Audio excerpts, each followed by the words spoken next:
So now here I am, famous on TV, millions of fans. There wasn't a mall I could go to without people like, Yeah. and I didn't have any money.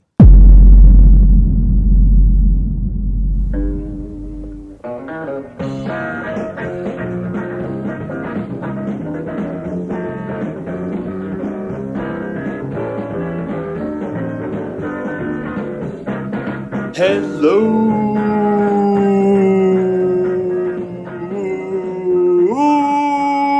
and welcome to the latest episode of the Bad Times Good Stories podcast.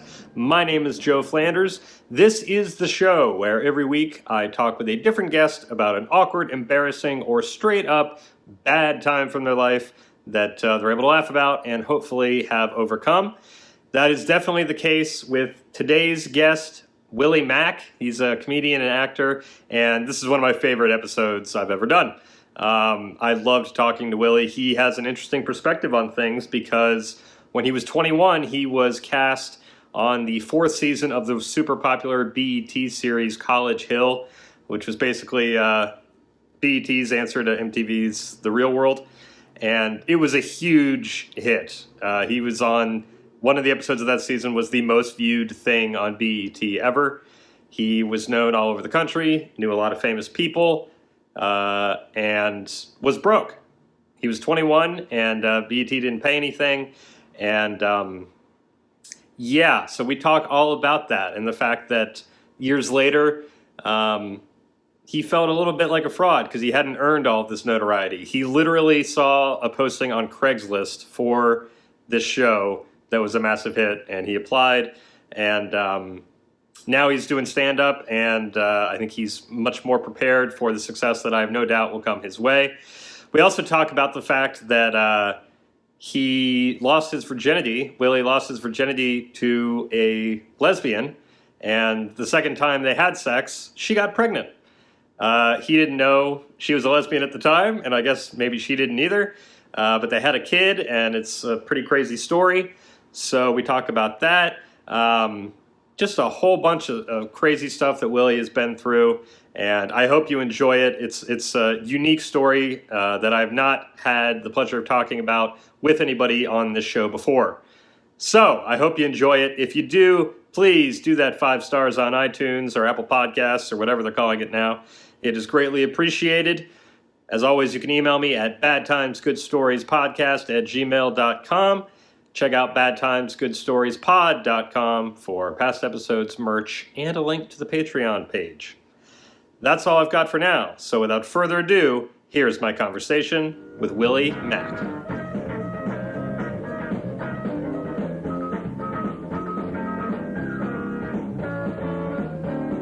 Yeah, if you don't have $500,000, you're going to get nothing. You're probably not going to get much, even if you have that much. That's crazy.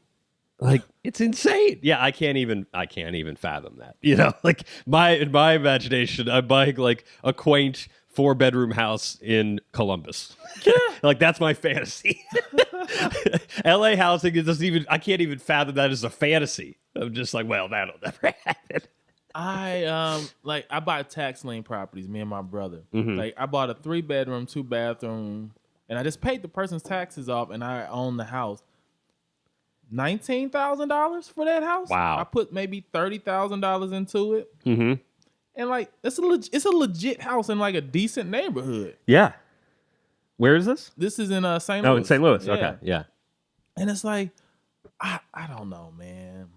Yeah, like I said, I can't, especially Venice Beach now, because what I've realized, the way gentrification works, like I looked up a picture of the 1950 Compton. Mm-hmm.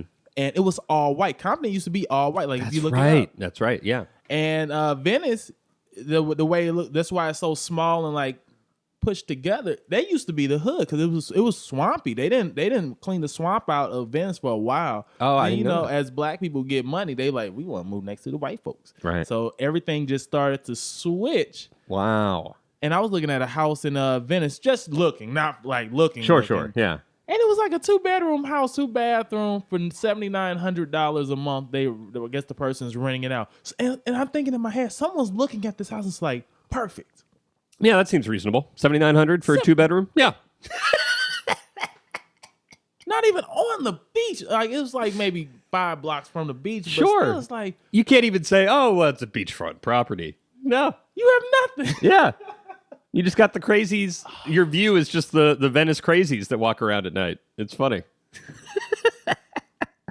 I was just down there the other day, and I always forget that it's like on a dime. It goes from like, fun, quirky beach, and then as soon as it turns dark, it's just like, Oh, yeah. this has a different vibe to it. Very different vibe. And it's not even like a violent vibe or anything. It's just odd. There's just an odd vibe in Venice that I've discovered every time I go. I don't know. Yeah, I can't even explain it myself. It is just what you just said. It's an odd vibe. It's like, where the fuck are y'all in the morning? Yeah, exactly.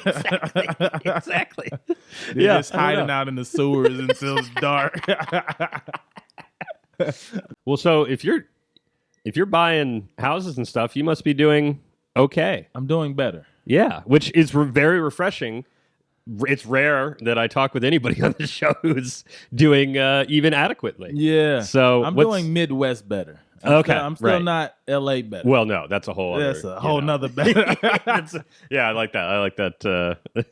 In the Midwest, they be like, "What? You're doing everything." And in LA, they're like, "So you're still hungry?" Like, yeah, I'm still hungry. Yeah. Are you doing commercials and stuff? I do commercials. Like, Okay. I have 4 right now. 2 of them are running, and 2 of them have not ran yet. Okay. So how long have you been in LA? I've been in LA 14 years. Okay. All right. I came out here chasing a girl. Like, it's funny because some people got those stories. Like, I came out here to act. I came out here for stand up. Sure. I came out here for a chick. And she was a model in St. Louis. Okay. And she's like, "Hey, I'm gonna move to LA." And we were together maybe a year and a half at this point. Okay. And I'm like, "Don't leave St. Louis. No one from St. Louis leaves St. Louis." She's like, "No, I'm gone." And so I was like, "Take me with you." So I enrolled into school here so I could have somewhere to stay. And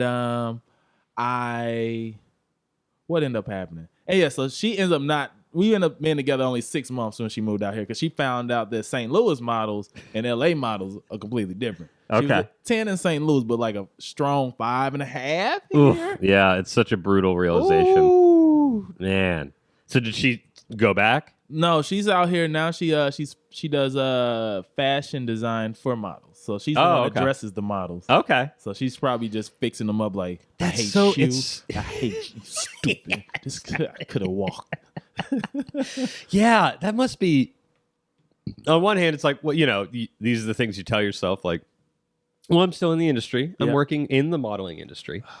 But it must be so infuriating. I mean, she's probably dead inside now. Not her, but just everybody. Like you get close to what you wanted to do, but then you're watching somebody else do it. It's crazy. That must be hard. Yeah. So wait, so you guys only lasted like 6 months? Yeah, we lasted maybe a little longer than 6 months, maybe like a year. But the thing that broke us up, and this is so cold how she did this. Okay, so I needed some money. Yeah. And naturally, I went to Craigslist where you find all the legit acting work. Oh, yes. And well-paying jobs. Oh, very well paying. Apartment.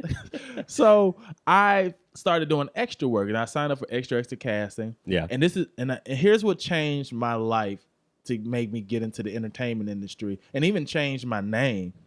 So I did this show, the Bernie Macc Show.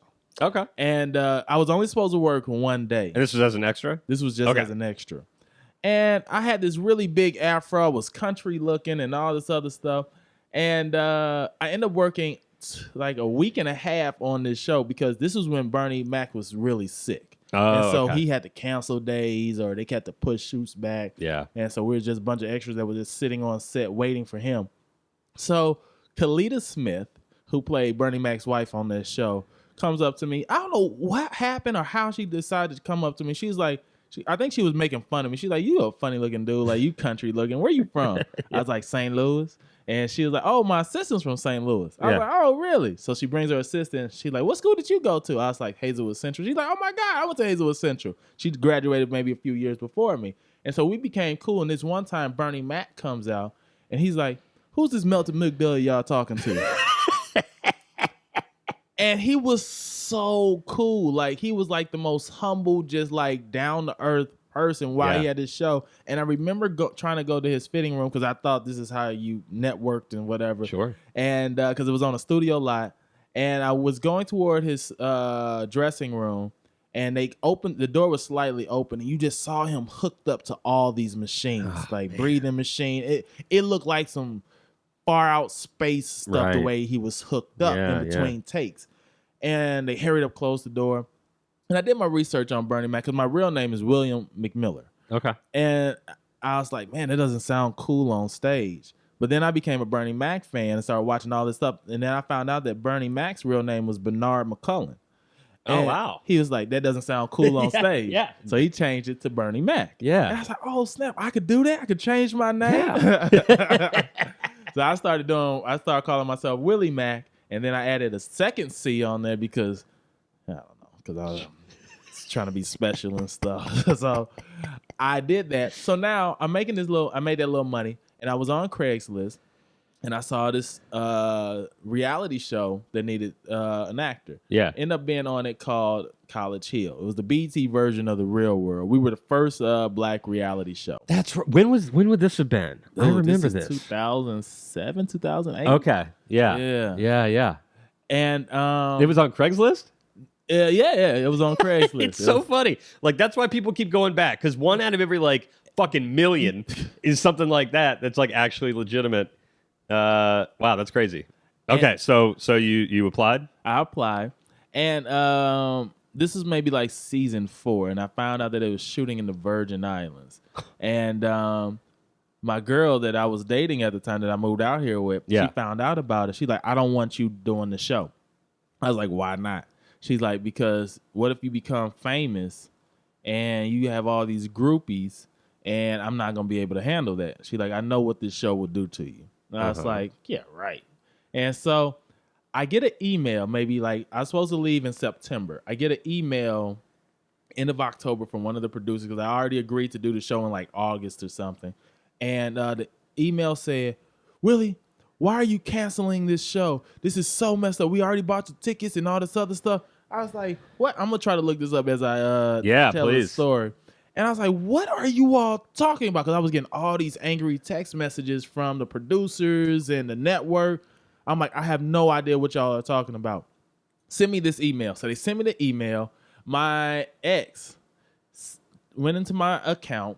And she wasn't your ex at the time? She wasn't my ex at the time. Oh, man, she's got into your account? And she emailed the BT and the networks and all. She found all the emails and told them, I do not want to do the show anymore. Please do not contact me. I don't want to talk about this. And just so yeah, luckily holy shit. we ended up working it out. And I was like, no, please. Oh, here, okay. I'm gonna read this. Yeah. Mac, please. I'm pissed. I'm sorry, y'all. Don't worry about it. I'll find it later. But yeah. And what was while you're looking for it, what was the process like to even get on the show? So I became interestingly cool somehow with Tracy Edmonds. Okay. Tracy Edmonds was a babyface ex-wife, and at this particular time, she was dating Eddie Murphy.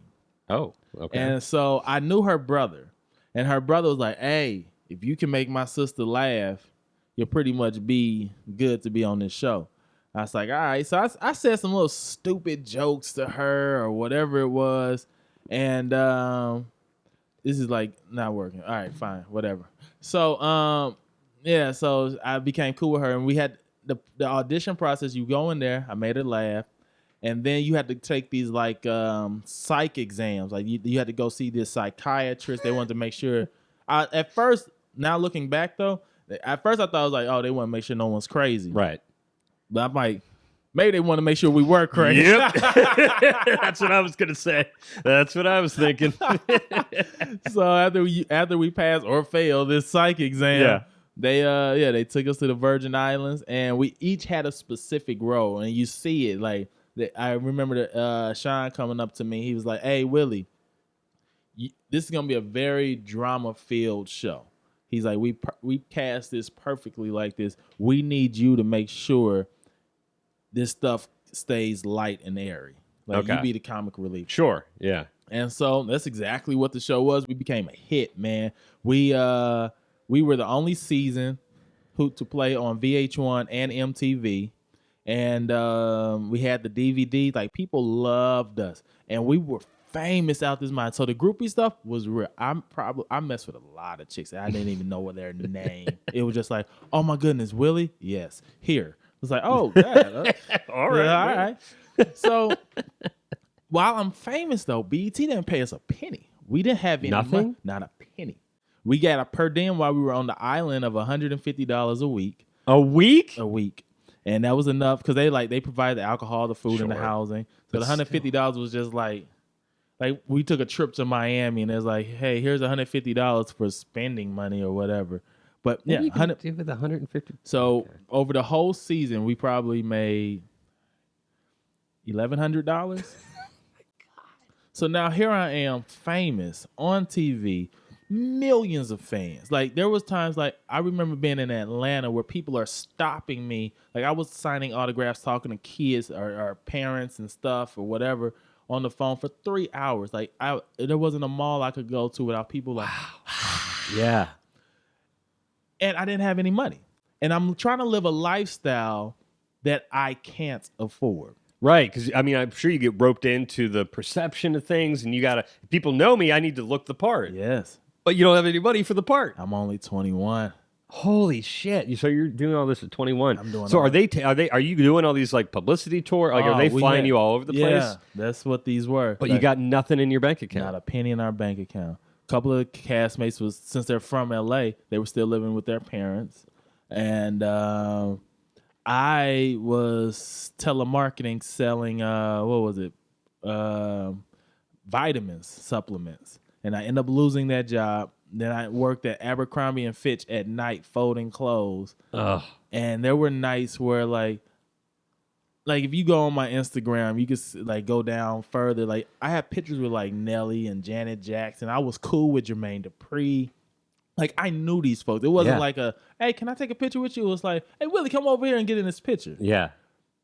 Chris Brown, Rihanna, like when they were together. Sure. And it was like, I knew these folks. Yeah.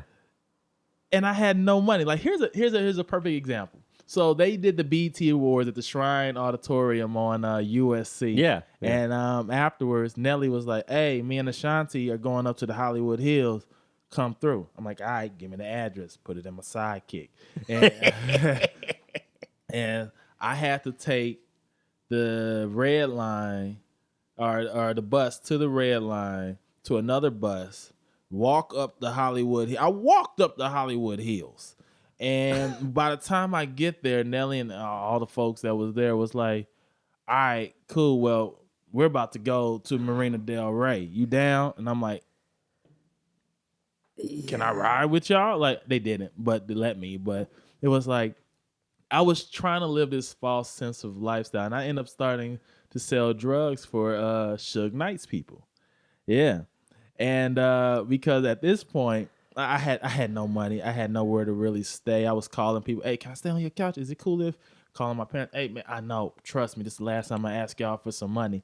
And I had nothing. And one of my friends who knew Suge and some lines. Yeah. And they were like, you're going to all these Hollywood parties. Might as well sell something while you're there. Yeah. And I was like, oh my God, this not me. This not me. Right. I just want to be the goofy guy. I don't want to be the, hey, anybody know where the coke at? Hey, Willie got it. And like, no. Yeah. And I was selling weed and all this other stuff. Was it hard? Like I know when you have no money, I mean, obviously your options are limited. But was there a debate there, or were you just like, fuck, I guess I got to do this? No, it was more of a, I guess I got to do this. Right. Yeah. Yeah. Makes sense. I mean, yeah, there was also that debate in your head, like if you get caught, not only are you just this regular guy that got caught, you're Willie at this time, Willie Macc, who got caught. Right. It's gonna be on everything. Right. So the thing that stopped me from selling drugs was I had my cousin who was living with me, and he started helping me sell the drugs. What were you selling? Just weed and cocaine. Okay. Yeah. And one day the cops come to my door, and I had scales and I was weighing out the weed, And they like, do. I'm like, who is this knocking on? And I'm right there and I'm looking at these cops. There's like, is there a Ben here? I was like, no. They looked and they said, oh, it's 417. I stayed in 416. They're like, that's across the room. All they had to do was this. Ugh. They would have just looked over. Yeah. They would have seen like drugs on my counter. Yeah. And I was like, I'm done. Yeah. F this. Yeah. And so Wow. that really messed me up. But it was me, like you said, we said, it's like I was trying to live a lifestyle that I really wasn't ready for. Right. Well, yeah, to do all that at 21. And also, I mean, were you performing yet? Were you doing anything like when you auditioned for this? I auditioned. Stand up came later. Okay, yeah. So you weren't even on necessarily a trajectory where this was the goal. Nah. You just saw the thing and were like, oh, that'd be cool. Yeah. So it's not even, like most of these people who maybe achieve that at 21, like, Nelly probably made his first record when he was 15 or so, like something that nobody ever heard. But that was always the goal. Right. So, I think adjusting to that at 21 for anybody would be hard. But particularly when it wasn't the natural progression of what you were going for, it must have just been like a total just fucking crazy ass time. Yeah. It was very crazy because I was going to school. Because I originally was thinking about going to school to be a lawyer. That's what I really wanted to do. So I ended up getting my bachelor's in international business and marketing. And then I was looking at, I think it was Western University for law, but it was like $200,000. Didn't have it. Right. And I don't know, man. It was a weird time because I'm a preacher's kid as well. Oh, really? Yeah. Okay. But my dad's preacher story, like my dad and his uncles, those were some real thugs. Really? Oh yeah, they were down and dirty. And your dad, the preacher? He's a preacher now. Oh, okay. He's a preacher now. He found God after the the down and dirty times. The down and dirty times. He's like, all right, I did my stuff. Yeah, I got to balance it out here. I got to balance this out. For every 10 kills, I got to do 10 years of service to the Lord.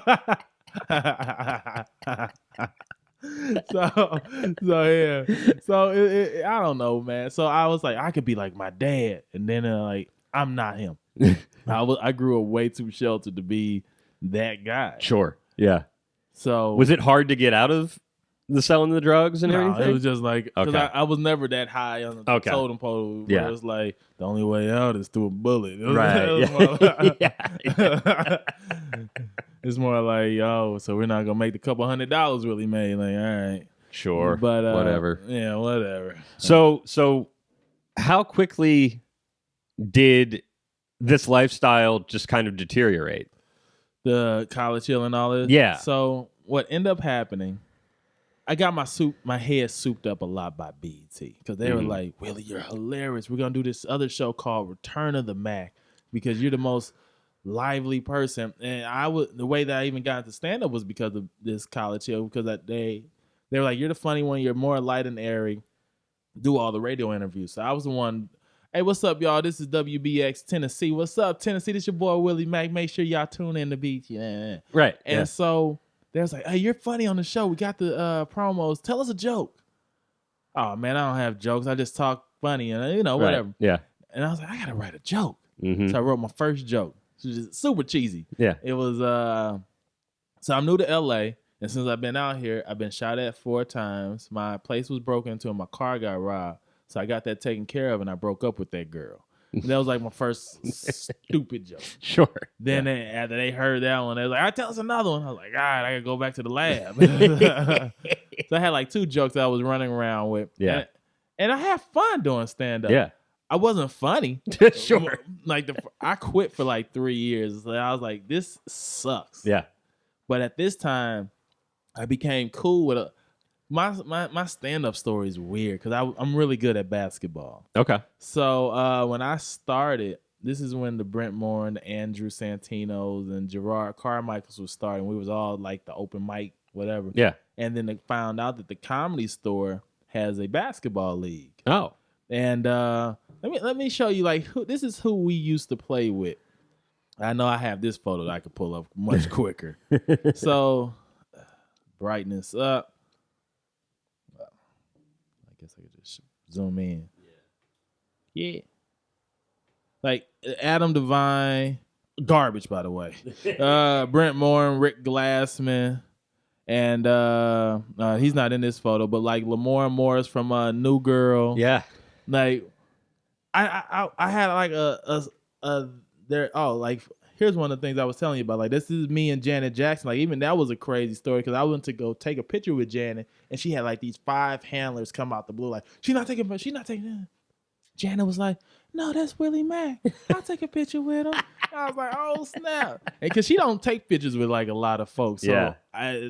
But at the time she was dating Jermaine Dupri, and okay. I was cool with Jermaine. Right. And it was like, it's Willie. Yeah. And so when I took that break from stand up, because in this time of no money, Yeah. like when I thought my life couldn't get any darker, my cousin was living with me. Me and him get into this riff, and he punched my teeth out. And I didn't have the money to get my teeth fixed. So I'm running around with just no teeth. Wait, bottom, top, like what? Bottom. I think I'm gonna show you another photo. No, I deleted that one. Oh, so anyway, because I just sent to my friend yesterday. He was like, "Willie, what happened with your teeth?" Like weird, crazy thing to ask someone. Yeah. But, so I sent him a photo of what I looked like when that fight happened. Because the thing that sucks about the fight is because I whooped his ass. But he has all his teeth, so it looks like I'm the one that got my ass whooped, which is never the cool way to be, man. No, you don't want that. Anyways, so what were you fighting about? Is that a whole other thing? I'm gonna make this short. I'll make this shorter. So my brother was living. It was me, my brother, and my cousin. My cousin was homeless, and he's like, "Hey, can I stay on y'all couch?" I was like, "All right, cool." So my brother was moving back to St. Louis, and I was throwing a going away party. And I invited all these girls and people or whatever, and I barbecued. And I was like, before we barbecue, let's go to Hollywood Boulevard and party at night. They're like, all right, cool. My cousin got really bad on drugs, like shrooms and LSD, blah, blah, blah. Yeah. So we go party. We come back home, and my cousin took a bite out of each burger, a bite out of each hot dog, and each wing. DJ, why the hell did you take a bite out of each food? Because I wanted to see if they tasted different. It was like, DJ, he's like, why you acting up in front of all these bitches and hoes anyway? So now the women like, we ain't no bitch. Oh, we ain't God. No hoe. And I was like, DJ, quit, man. He said, wow. Boom. That quickly. Wow. Spit my teeth out. Fuck. And there was like a year where I couldn't afford teeth. So I was like, I'm done with stand-up. I don't want to be out. I'm like 26-ish, whatever. And I'm like, with no teeth, I don't want to be that dude. Yeah. And like when you're in Hollywood taking photos with everyone, you have your smile. If you don't have your smile, like in LA, especially, you got this whole thing down there missing. Yeah. So what, you're just trying to like cover with your lip or something? I was gonna say you probably got it down. Yeah, I got it down now. You had to, yeah. So I had to save up the money for that. And the other way that I was able to get my hospital and bills and stuff taken care of, so I had to report my cousin to the police as an assault. So they took him to jail in order to pay for my bills. They're like, if you file this claim to get your bills taken care of, he's going to go to jail. Yeah. It's like, fuck him then at this point. Yeah. So they did that, and now he's on Skid Row somewhere at this point. Oh, but yeah. That's sad. Yeah. So Damn. that's the teeth story. So you didn't have any bottom, or you how many teeth were you missing in the bottom? 3. So you had no three bottom teeth for like a year? Yeah, I mean, less than a year. Less than, but still. Wow. And so this was a couple years after the show ended and everything. But are you still getting recognized fairly often? Oh, yeah. Yeah. Okay. Yeah. So that must it's so crazy. You just never think we're programmed to just think if you're on TV, you got it all together. Oh. And so that must have been people's expectations, and like inside you have to put on this whole thing like, yeah, I'm the crazy fun guy.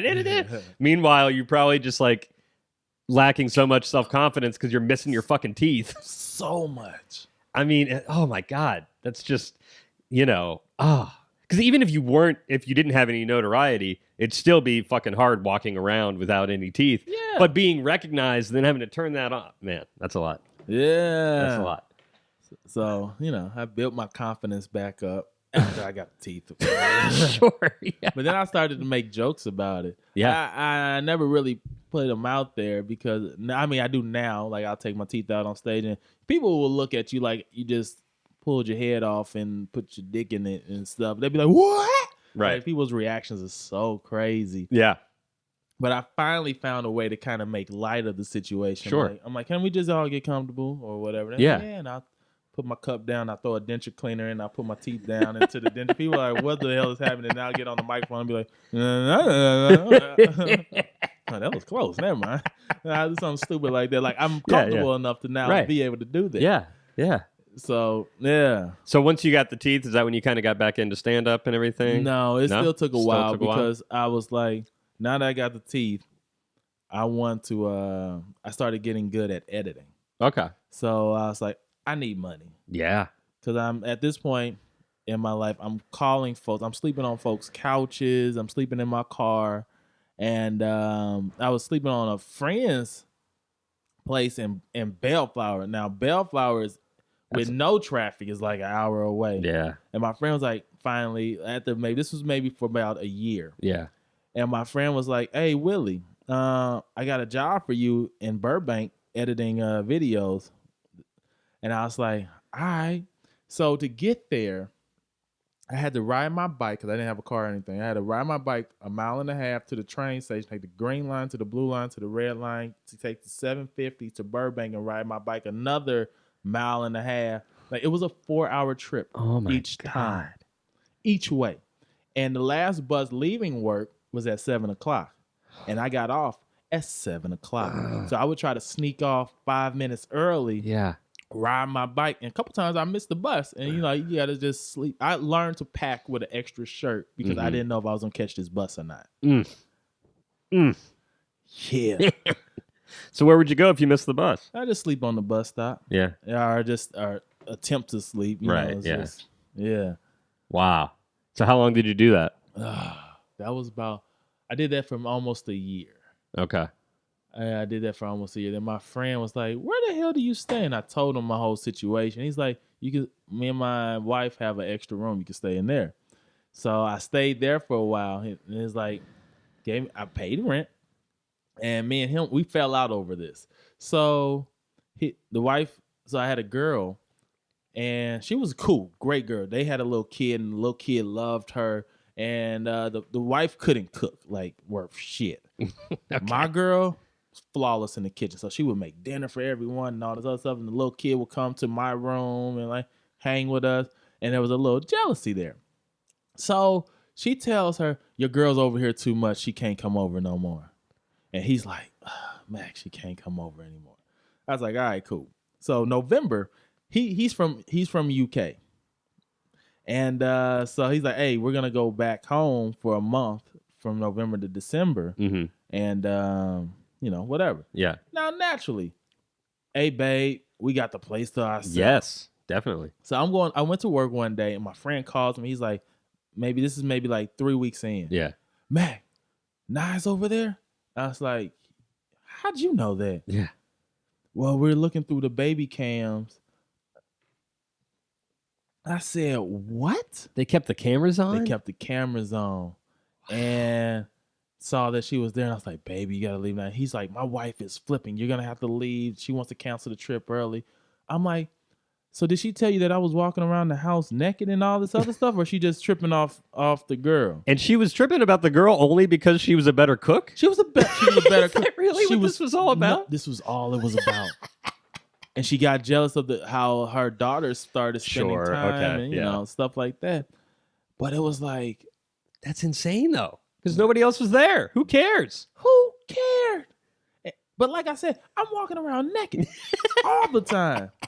As the homie, he should have told me, like, hey, Mac, look, my girl's gonna keep the baby cams on, so yeah, watch yourself. Yeah, keep some boxers on. Keep some boxers on.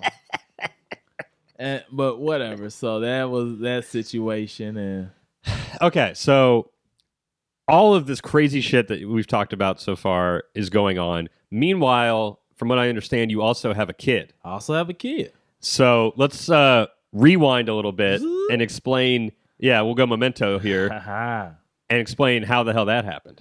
So St. Louis, I'm living in St. Louis at this point. This is before the girl that I moved out here with. Right, the model. The quote unquote. Yeah. Right.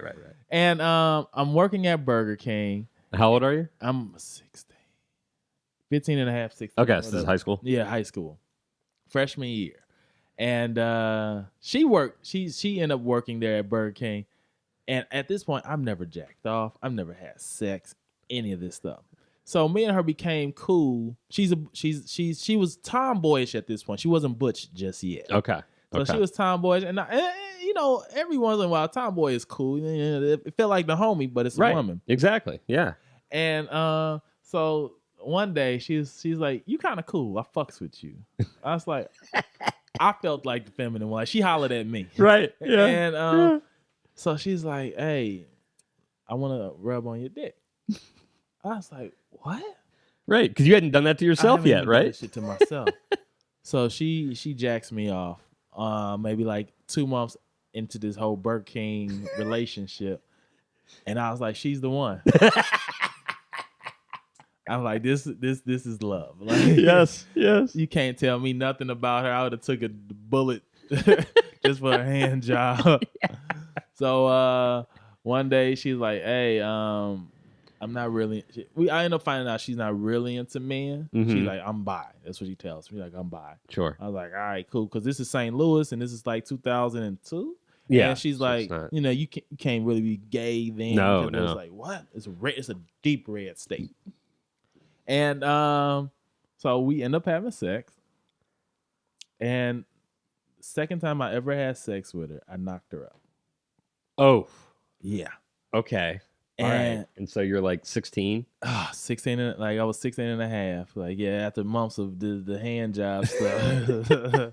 She's like, "It gets better." I was like, "What? Better than this?" Better than this? Yeah, exactly. What do you mean? How could it? I'm mad we sound like Scooby-Doo. Who instigated actually having sex? So she continued the instigating? I was always the, "What? That's true? That's a thing?" Then I found out about head from her too. She blew my mind on every level. Blew your mind and it did. Yes, exactly. And I remember the first time we had sex, it was in my dad's 99 Cadillac. It was raining out. We went to this. She's like, "Let's just pull over here." I was like, "Okay, what's happening?" I thought I was just getting another hand job. Sure, yeah. And yeah, so the first time we had sex, I thought it was a hand job. Then we did it again. I was like, "Fuck it, I'm coming in her." Like, I'm locking this shit down. Yeah, she's the one. She's the one. And I knocked her up. It definitely was by accident. I had a condom on. The condom broke, and I just didn't know. Sure. And at first it was like, there's no way she can be pregnant. Like, there's no way God is gonna humor me. And like the second time you have sex ever in life, right? In high school, nah, that's not how this works. Yeah. And but that's how it works. And I was so scared. I was running away from home. Oof. Because I didn't know how to tell. I'm a preacher's kid, right? And I'm like, I don't want the church to know.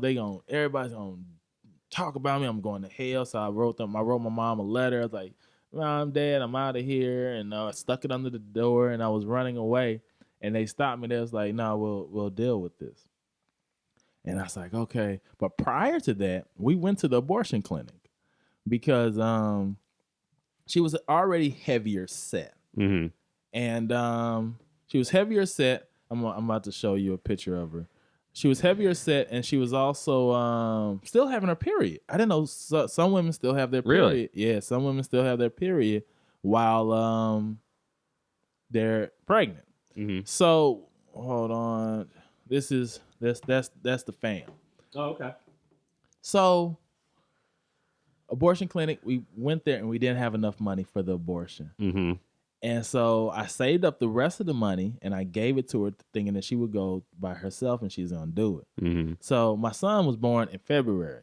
She tells me in December, like mid-December, she's like, "We're having a baby." That's like, "What do you mean we're having a baby? I just thought I gave you the money for an abortion." Yeah. And she was like, "Yeah, I never went and got it." And I was like, "Why the hell you didn't tell?" Like, I'm flipping out. And she found out because she was trying to join like ROTC or like something like that. So they did a blood test on her. They're like, "You're pregnant." She's like, "What?" Yeah.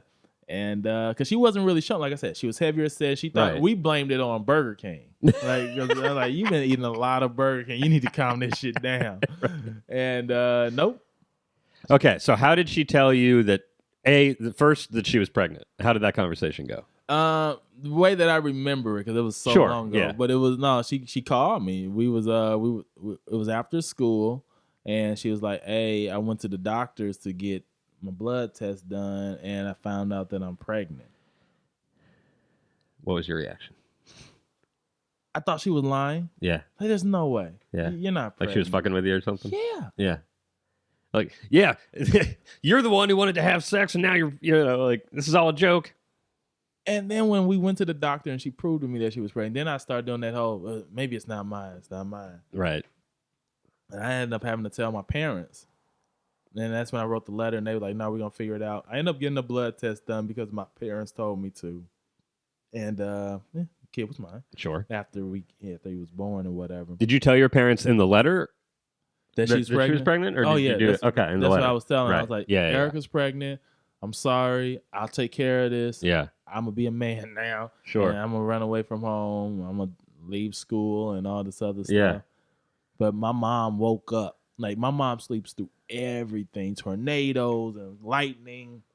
But something told her to wake up and check under her door or whatever. And she caught me as I was leaving out.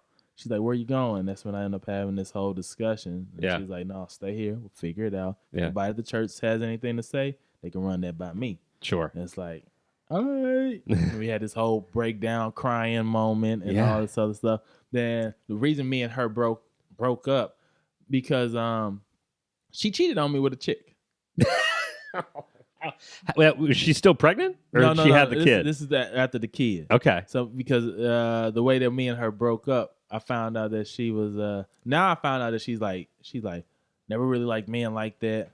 I'm gay. And it's like what was I? A beard, apparently. Yeah. So cause her mom was like, you need to find a man, just drilled it in her. She's like, fine, Right. I'll find someone. Yeah, She yeah. found this dimwit. and so yeah, had my kid. And it was scary. I raised my kid exactly like how you would think someone that's 16, 17 would raise a kid. How? Like, this, Malcolm, if you ever see this, my bad. Like, I used to mix orange juice with Z-Quil.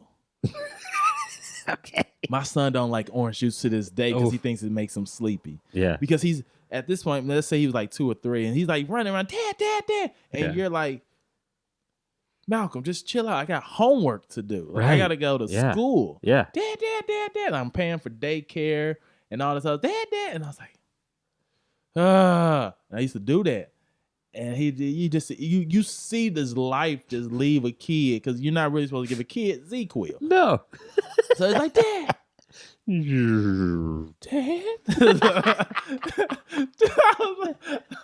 That was the 2003 dumb version of just sticking an iPad in front of a kid now. Exactly. The 2000. What else did I do that I look back on and was like, like I probably killed my son at least 3 times. Where it's like you're holding him as a baby and he's crying. You changed him, you fed him, you tried to play with him. He just, it's like, what is wrong with you? I've done it, and that frustration starts to build. Yeah. And that pillow is like. It's looking pretty comfy. Yeah, Pretty soft there. Just put me over his face real quick and I did it. Yeah. Oh, really? I did it. Yeah. And I mean, obviously still alive, but Right. it was like, Malcolm, just shut up. I'm so sorry. Right. And both of us crying. Yeah. But it was God. like, I did things like that. Yeah. Well, yeah, because you're like 17, 18 at that point. Yeah, like if you're 17. 2. Yeah. And it was hard. So, but now, like looking back at it, it's like, yeah. Now I used to put NyQuil in my son's OJ, and people would laugh. Yeah. But if I was serious, like if I sat down one by one with each audience member, like I put OJ in or NyQuil in my son's OJ, you're the worst father in the world. Right. Yeah. Because I'm on stage with a mic now. It's like, Right. oh, you're funny it's there. He's fine. It's all good. We can laugh about it. He did. He's alive, ain't he? Yeah, but I mean, it seems like, and you should. I mean, I assume you cut yourself a break because you were a child raising one. Yeah. I mean, it's like So how involved were were you and the mom like living together? No, we were never living together. She was Okay. my son. We were splitting. Mm-hmm. My son, like I would have him a week, she would have him a week, Yeah. and all this other stuff. And me leaving to California was really hard for me because that was my boy. Like there was points in the first 2-3 years where I had him like all the time. Like I probably had him way more than her. And like I remember this one time I had him so much. She comes up to my dad's church, and I still got the cut on my hand. So she comes up to my dad, give me Malcolm back. I was like, nah, I got him. She turns up, she's making a scene at my dad's church. My mom comes down, Robert. They call me Robert in St. Louis. Robert, just give her the baby. Give her the baby. I say, it's mine. Like, give it to her. And I was like, gave it to her. And as she's driving off the church parking lot, she's like, oh man. Middle fingers. I run to her car, bam, punch the door, punch her window in, and I put the car in park, and I had blood because I had like from all the glass, right? Yeah, from all the glass. Like, I still got cuts and stuff or whatever from it. Like we fought so much. And since she in her head, she's a man. She don't think like right. Oh my gosh, she's like, she gets out the car. Come on in. It never came to blows. Yeah, that's good. I shook her a couple times easily, and it was not like a proud shake. It was like she would engage because I had this big fro back in the day, and she would like grab my fro. Yeah. Bam, bam, bam, bam, bam. Mm-hmm. I'm like, get the fuck off me. Yeah. Wow. So what was that when you found out she was cheating on you? Did you still think like she's my person? No, at this point, I found out that other women liked me. You know that cockiness you get after you had sex, and it's like, oh, I can have sex with you. I could have sex. Yeah. And so that's when I met the girl that moved to California. Okay. And prior to her, there was this girl that I met. It was on Black Planet. Black Planet back in the day was like the MySpace for the black dating site, whatever. Yeah. And I met this girl, messed with her. So here's how I even got to California. So my son mom told me, I found out that she's cheating on me. I forget how I found out. Something about she went somewhere and I seen like a photo or something. And I was like, where was Malcolm right here? Mm-hmm. And she's like, huh? I'm like, this ain't your place. Like I seen the photo. I'm like, Malcolm's here. I'm like, whose place is this? And she tried to lie for a while. Mm-hmm. And then she finally kind of came clean. She was like, oh, I was messing with this chick. And I was like, where was Malcolm? She was like, in the bed with us. I'm like, oh, you messing with another chick? Where's Malcolm there? Looking back, I feel more cheated out of than cheated on. But at the time, I was like infuriated. So we were both working at Burger King. I quit Burger King to work at Kohl's. Okay. And at Kohl's, her brother comes to me and is like, hey, if you steal me some stuff, some shoes and some clothing, I'll put a system in your car. I was like, what? So I stole him some stuff. I get caught, and I need to get this other job at Walmart. I did a lot of stealing as a teen. And at Walmart, I had an operation, though. I ended up going to jail for this one. Ooh. And I worked the truck. I found a way to lighten the load. That year, Walmart was $500,000 short on stuff. I figured out a way to put Xboxes in the dolls, and I had people buying these doll boxes. They'll give us $200. You know, the Xbox was like $4. Yeah. I break off the register person like $50. I would keep the $150. I was on everything. Yeah. I had people walking out with 60-gallon fish tanks. Like I was duplicating receipts and everything. Wow. Got caught, jail. Yeah. And I ended up working at this place called Churn and Shoe Outlet. And at Churn and Shoe Outlet is where I met the model, and she's like, I'm moving to California, blah, blah, blah, blah, blah. Yeah. But I'm like, it's so crazy to think, like, if I never would have stole these clothes for this dude, I probably would still be in St. Louis. That's nuts when you think about that stuff. Yeah, all those decisions led to ultimately a good thing, I assume. Yeah, you know? I mean, I assume you're happy. I'm happy being here. Yeah, definitely. I mean, wow. Any one slight change of a decision would have just been a completely different Willie Macc. Yeah. William McMiller. There it is. Well, as we're kind of wrapping up, I have a few quick follow-ups. So, you said your dad had a different life before he was a preacher. Was that something that he talked openly about with you, or was that kind of like, we don't talk about it? It's open. Yeah. Like he talks about it in his sermon, which is cool because you get a lot of pastors that act like they ain't never sinned a day in their life. My Right. dad's like, oh, you didn't want to cross me and my brothers back in the day. Like his coming to Christ story was him and my uncles lived in California. So before my dad was a pastor back in like the 70s, my dad pushed heroin and angel dust from LA to Seattle. That was his territory. Okay. Him and my brothers, our Yeah. uncles. And my uncles ended up going back to take over Arkansas. That's where I was actually born. Oh, okay. And my dad was riding up to Oakland to kill someone. And he meets the guy, and I guess the gun didn't go off. Told him like one of those I'm doing long story short. Yeah. So it's like, lucky, this is your lucky day. Get out of here. And he gets a phone call from my brothers, my uncles, and they were like, hey, we need you back in Arkansas, blah, blah, blah. So he goes back to Arkansas, and my dad used to like listening to church sermons while he got high. He's like, they were like bedtime stories. Huh. So he would get high and listen to it. Like, oh, Moses was crossing the Red Sea. Like, that's crazy. Whatever. So he's living with my grandma or his mom, and some pastor comes in, knocks on his door, and like, hey, Willie, and he freaks out, throws the blunt or whatever, and he's like, oh, you scared me. He's like, yeah, God's gonna come back like this one day, and you never know when your turn is either. Right. And made him like, he's like, come to church with me.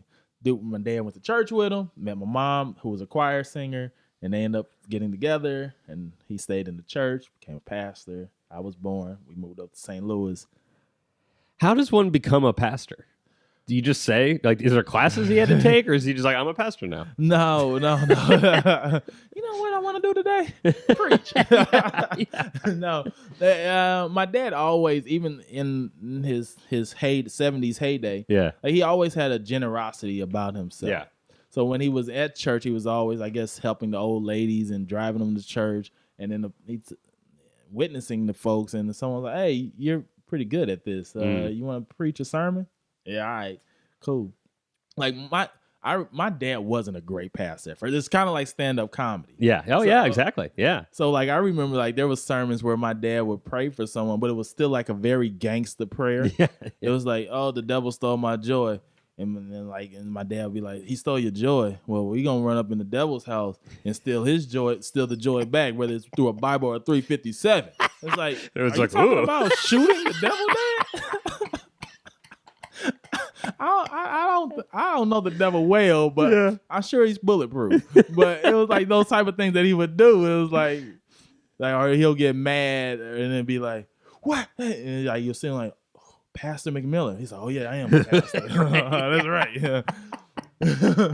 So yeah, that's kind of how that whole little story happened. So you mentioned also, it seemed like you were kind of late to the party as far as like masturbating and sex or any of that. Was that because of the environment you grew up in? Was it like a religious thing? It was very much the religious thing. And they sheltered me because my dad knew what he got into. So he tried to prevent, like I didn't get to go trick-or-treating. I didn't get to go to kids' birthday parties or anything, which makes this whole jack off thing was like, oh my God, this is amazing. Or the whole me now being a famous celebrity and I'm around all these people. Like I didn't know how to act at all. Yeah. Like all this is new to me. Like I just seen Nelly's video. Now you telling me come, let's do this. I got cocaine for everyone. Like I made no money selling drugs, so I gave so much away trying to fit in. Yeah, right. And so that's kind of how that was. I was sheltered. Yeah. Was there a lot of shame that came with like getting somebody knocked up growing up in that environment? Like, did you? Not or was as it not? much as I thought it was going. It wasn't as bad because my dad had a kid early. My dad had a kid at like 20. Okay. I was more ashamed because there was scenes in College Hill where like I broke the bed having sex on TV. Yeah, what was the show? I mean, was the show just about a bunch of like single attractive people in a house? It was the real world. It was just the real. Okay, cool. So you broke a bed? I broke a bed having sex. And of course, some of the church members are like watching this and they'll go up to my dad. We seen your son on BT drinking and breaking beds, but how you preaching about this, but your son is acting like this? Yeah.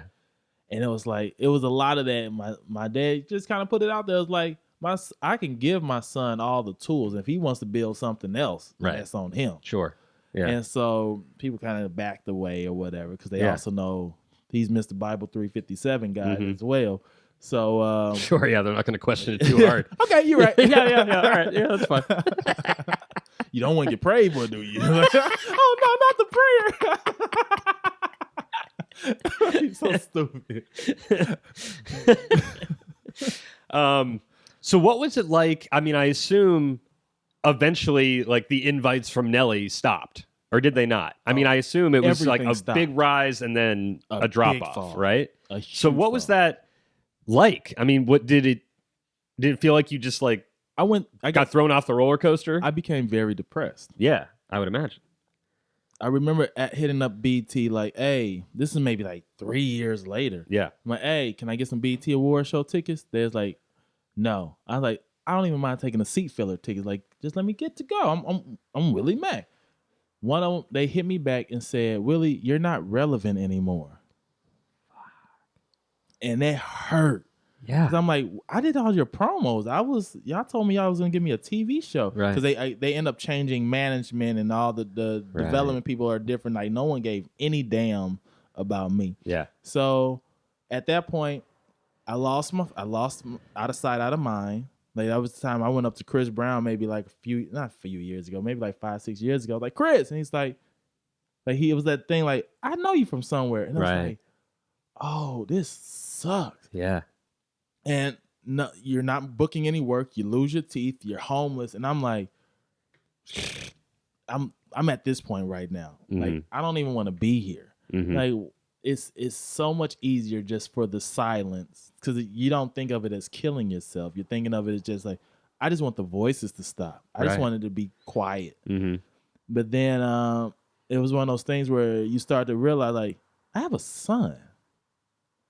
God, that'd be sucky for him. Then I'm like, all right, fine.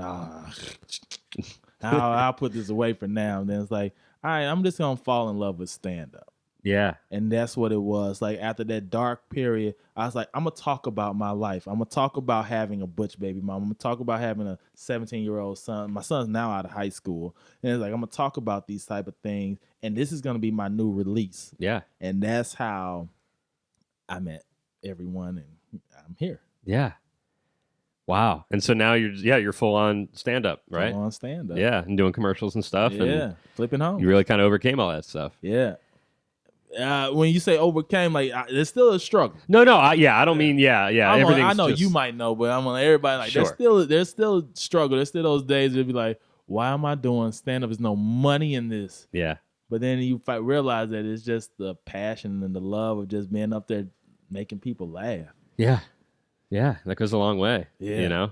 Yeah, you might have those thoughts after a bad show or something, and then you get up there a couple nights later and kill, and then it's like, oh, this is why I'm doing this. Yep. You know?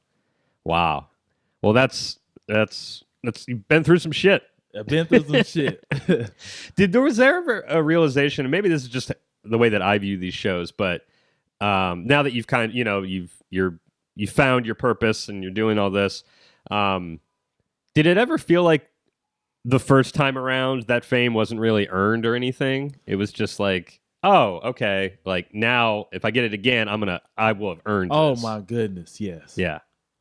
That me being on college show was a complete fluke. Me Sure. looking up on Craigslist for just I was looking for money. Right. Yeah. And end up getting no money but the fame. So there was a lot of that. It was a lot of this ain't like no one else this easily comes into this type of fame like this. And so now when you lose everything, now you're trying to build it back and try to reach that same audience or whatever. And you can't. And so now it feels like this next time I'm going to work harder. I'm going to earn this fame. And now I know what to do. And then once I get to that stage, I'm going to be like, hey, BT, is a nigga relevant now? That's what I want to say so bad. I can't wait to sit there. Am I relevant now? I want to say that. Yeah. That's my motivation. Well, I hope you get to say that sooner than later. Yes. Thanks so much for coming on and talking about all this, man. Hey, thanks for having me. Yeah, this is a lot of fun. Yes, definitely. That was the episode. I hope you enjoyed it. I really did. I enjoyed it in the moment. I enjoyed it even more when I was editing it. Just a really fascinating story, and somebody who has been through a lot, and he's some high highs and low lows, and it's always cool to see people kind of bounce back and reclaim their life in a way. So if you enjoyed it, 5 stars on the iTunes, Apple Podcasts, what have you, would be greatly appreciated. For all things Willie Macc, you can follow him on Instagram at Willie Macc.